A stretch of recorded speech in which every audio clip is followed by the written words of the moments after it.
mind you, today is much shorter, 217 kilometres setting out from Saint-Paul-Trois-Chateaux in the Drôme. And the way this tour's going, I wouldn't bet against British stage win number 5. Of course, there'll be a break full of French riders under Bastille Day orders to get their sponsors' logos on television, but it should all be brought back together by the sprinters' teams. I say should because there's a windy coastal stretch on the run-in which might make things tricky, and a small hill, Le Mont Saint-Clair, which certainly will. It should be a great chase, followed by our first sight for a week of Mark Cavendish contesting a sprint. Now, there's Bradley Wiggins at the start this morning, and you might have heard him talking about being burned by the smoke from a flare after yesterday's stage.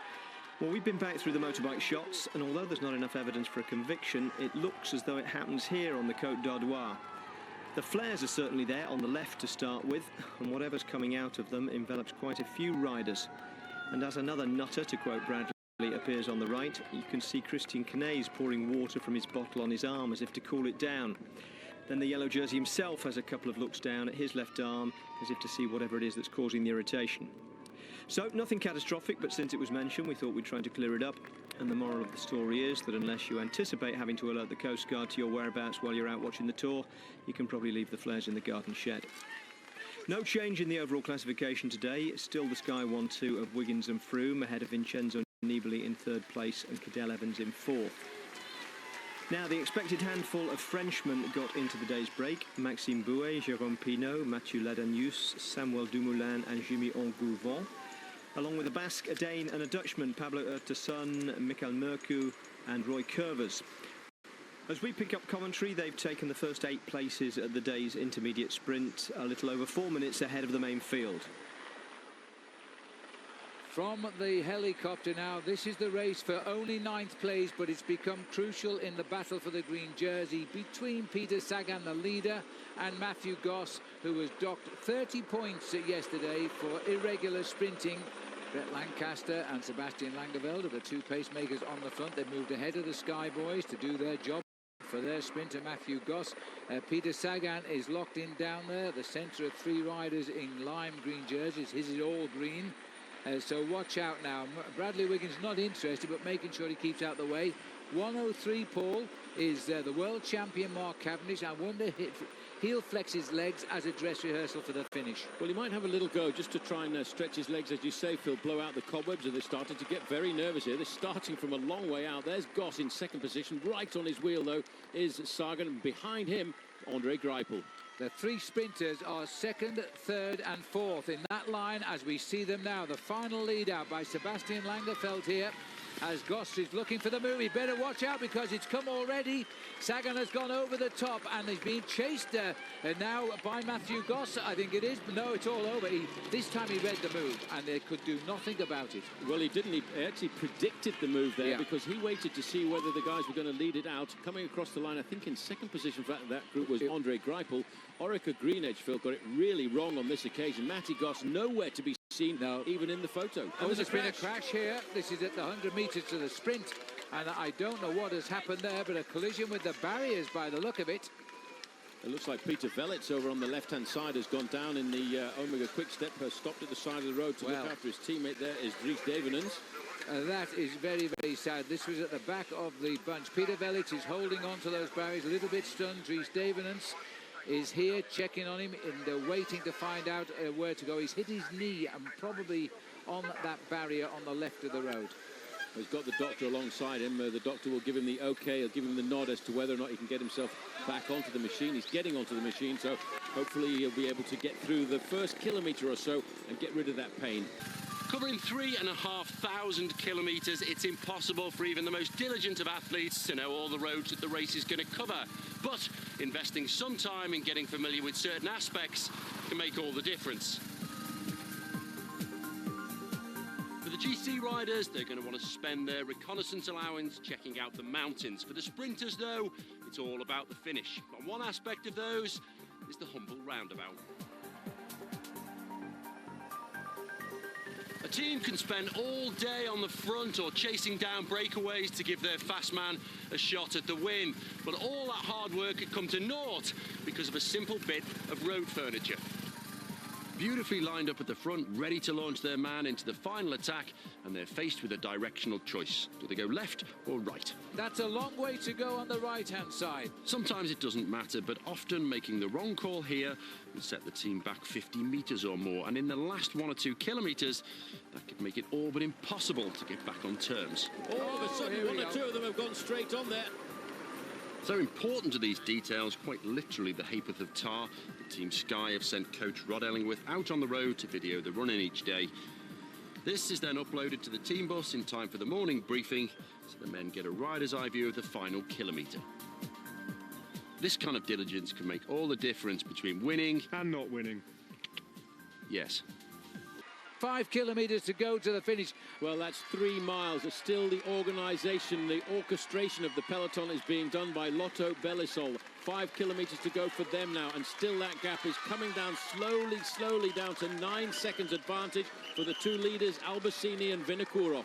The only difference between this and a normal sprint finish is everybody is at the top end of the game, and there's not just rushing in. There's the Swiss flag for Michael Albacini, the Belgian flag on the right. Well, that's for the team of Andre Greipel, because he is German. Well, if he wins the stage today, Phil, I think he'll be an honorary Belgian by the end of today, because the Belgians will be all over his support. And if Hutrovic wins, well, no, he's not a Frenchman, but he rides on a French team, so they might count that on Bastille Day. I think that would be acceptable in a situation like this. These 2 men are really burying themselves this afternoon into this wind. Alexander Vinokourov, probably in his last participation of the Tour de France, has taken this opportunity to say farewell, I think, to the spectators around the world. This has turned out to be a tougher than expected transitional stage here to cross over from the Alps to the Pyrenees, which begin tomorrow. You can see the direction the wind is still there, slightly from the right here, ripping down that echelon as they're racing up to the last 4 kilometres of the day.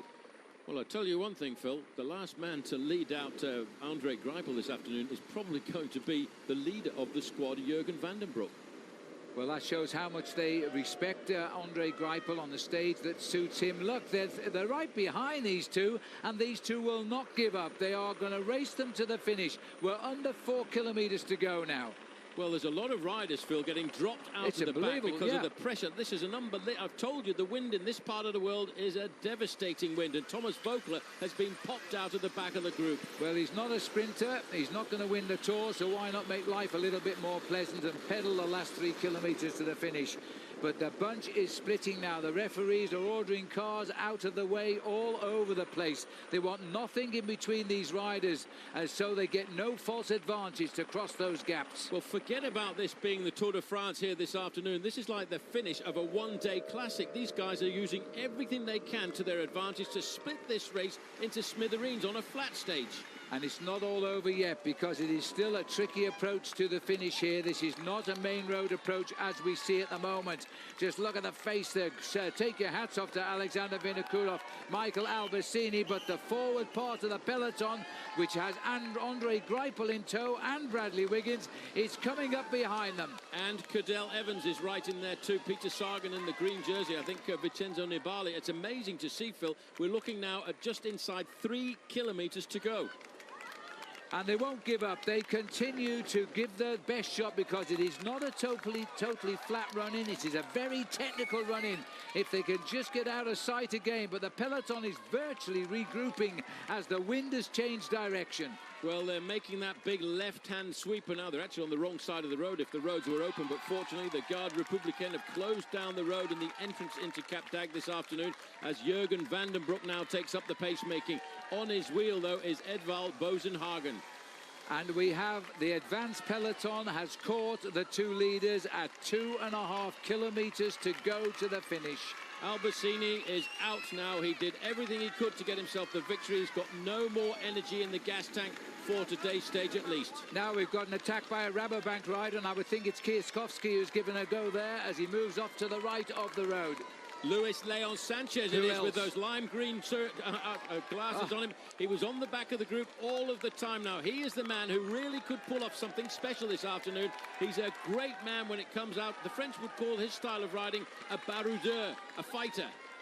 Well, this is the way he's won stages in the Tour de France Tour. You've got to take your chances here because the sprinters are preoccupied with the team. And now it's Team Sky getting themselves organised at the front. And this has got to be for Edvald Boysenhagen in the white jersey and number 4 position there. Well, Michael Rogers is the man setting the pace-making there, but they're not going to give this present away this afternoon. It's Argos Shimano who take up the chase behind Luis Leon Sanchez. Well, I'm not too sure how many are left here with Argos Shimano, but we'll try and catch up with him as soon as he comes into our view. It could be Matthew Sprick who's making the move for Argos Shimano. Well, there's no one rattling the cage of Sky. They're just sitting at the front of this group, but they may well be trying to lead this out for their man, Edvald Boysenhagen. All of the pressure of the chase has disappeared now from Lotto Belisol. There's a little bit of a ripple now as we start to get to 1.5 kilometres to go. And there's a nasty little roundabout just inside of the last kilometre. Well, this is the little drag away from the highway onto the direct approach back now into Cap d'Agde. 2 riders have got themselves together as we're watching Luis Leon Sanchez now. And a rider from the Argos Shimano team. They've lost their sprinters. Tom Wiehlers and Marcel Kittel are out of the Tour. As we go under 1 kilometre to go, we might have a little surprise result here because Luis Leon Sanchez and the unknown rider from Argos, and I'm going to go for Mathieu Sprick, the French rider on there, as Boysenhagen is sitting on the back wheel of Boysenhagen's on the back wheel of Wiggins. I couldn't get it out anymore as Wiggins tries to take his teammate across the gap with a terrific turn of speed that he's famous for as they race up towards the line now. There's nobody knows who the boy in white is, the computer, and Wiggins has gone by. He is going to lead out Boysenhagen to the win, or is he going to take it for himself? This is the tricky part of the course as Wiggins now moves over. He's giving it to Edvald Boysenhagen. Andre Greipel on his wheel. Greipel's going to be too quick. Is Sagan going to take out Greipel as Sagan comes to the line? It's on the photo. For me, though, Andre Greipel has levelled the stage win score 3-all with Peter Sagan. What a finish, and it's such a rare sight to see the yellow jersey of the Tour de France try to deliver a teammate for the victory. What a turn of speed by Wiggins that was. For the 3rd time this Tour, though, nobody had a faster turn of speed than Andre Greipel, but it was close, less than half a wheel to Peter Sagan. There's the results. Greipel, Sagan, Edvald Higgs-Boson, as he's now known in the ITV production truck, then Sebastianino, Daryl Impey, Julien Simon, Marco Marcato and Philippe Gilbert. The big general classification names were all in that group of 43 riders on the same time.